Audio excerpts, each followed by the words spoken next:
Assalamualaikum warahmatullahi wabarakatuh. Bersama lagi dengan cikgu dalam kelas Bahasa Melayu tahun 4. Semoga anda dalam keadaan sihat untuk meneruskan pelajaran kita pada hari ini.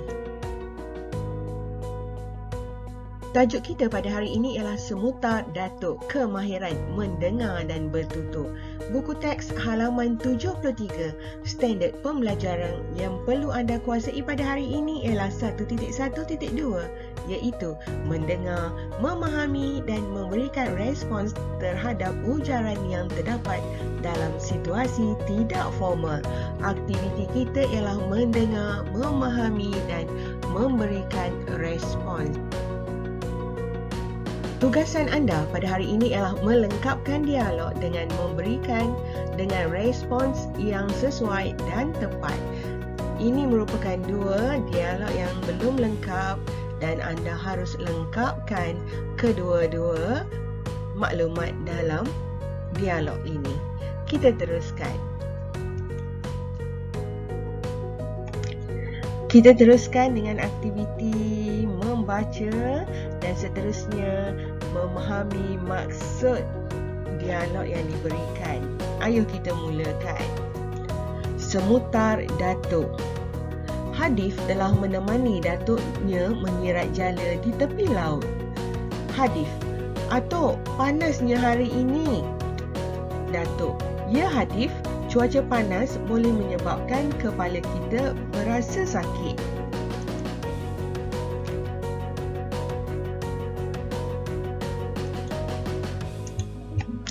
Hadif, "Betul Atuk, apakah kain di atas kepala yang Atuk pakai itu?" Datuk, "Oh, ini namanya semutar. Semutar ini Atuk pakai sewaktu cuaca panas. Semutar merupakan lilitan kain di kepala." Hadif, "Mengapakah semutar Atuk menggunakan kain batik?" Datuk, "Sebenarnya semutar boleh terdiri daripada kain batik, kain pelikat atau kain lain yang sesuai."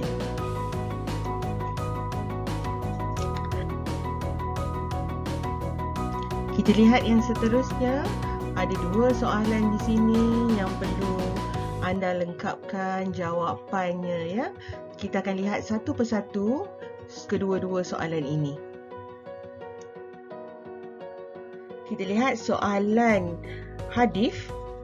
Hadif, "Apakah kegunaannya Atuk?" Kegunaannya Atuk, kegunaan apa? Ya, betul, kegunaan semutar. Jadi anda harus melengkapkan dialog ini berpandukan maklumat yang diberikan. Ini merupakan info tentang fungsi semutar. Fungsi bermaksud kegunaan. Jadi kita lihat fungsi yang pertama ialah penahan panas terik matahari. Yang kedua, mengesat peluh. Yang ketiga, kelengkapan pendekar. Dan yang keempat, melambangkan pekerjaan pemakai. Berdasarkan keempat-empat info yang diberikan ini, anda harus lengkapkan pada ruangan jawapan Datuk. Antara kegunaan semutar adalah sebagai penahan terik matahari, mengesat peluh, kelengkapan pendekar dan melambangkan pekerjaan pemakai.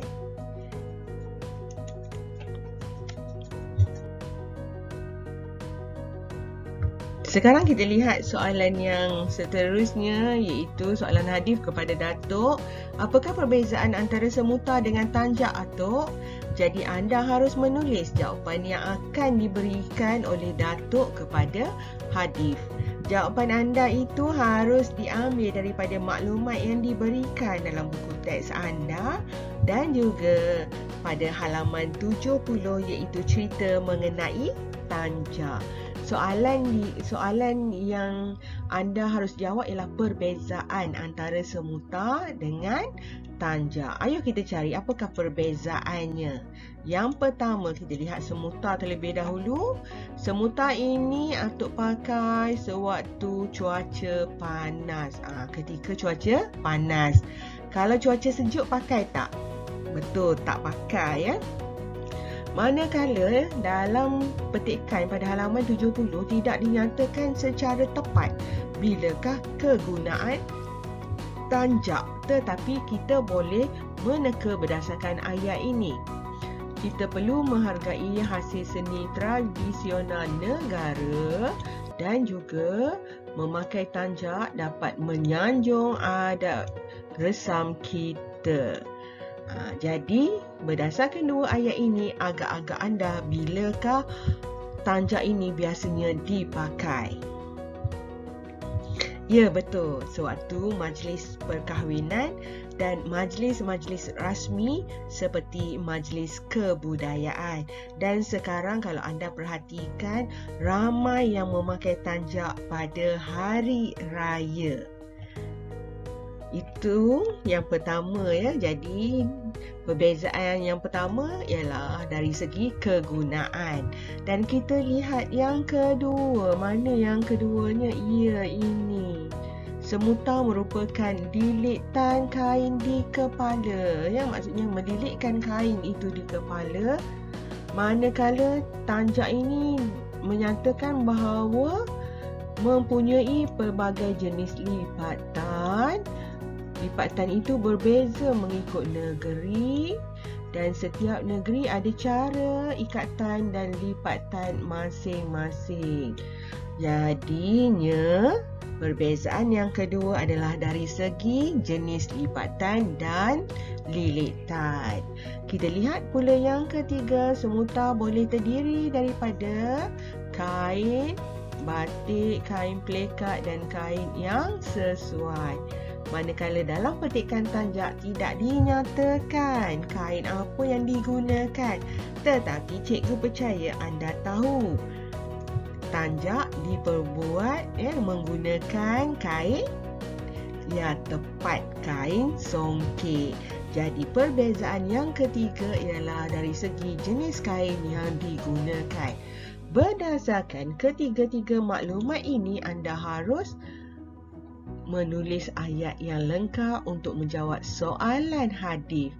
Antara jawapan yang cikgu boleh berikan kepada anda ialah perbezaan antara semuta dengan tanjak adalah dari segi kegunaan, jenis lipatan dan lilitan serta jenis kain yang digunakan. Maka lengkap jawapan anda, padat, ringkas tetapi tepat.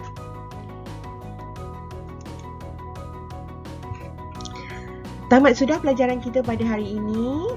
Jadi anda harus menyalin ke semua petikan tentang dialog antara hadis dan datuknya dalam buku tata bahasa anda dan lengkapkan jawapan yang harus diberikan oleh datuk kepada hadis. Sekian untuk hari ini. Sehingga kita berjumpa lagi. Assalamualaikum warahmatullahi wabarakatuh.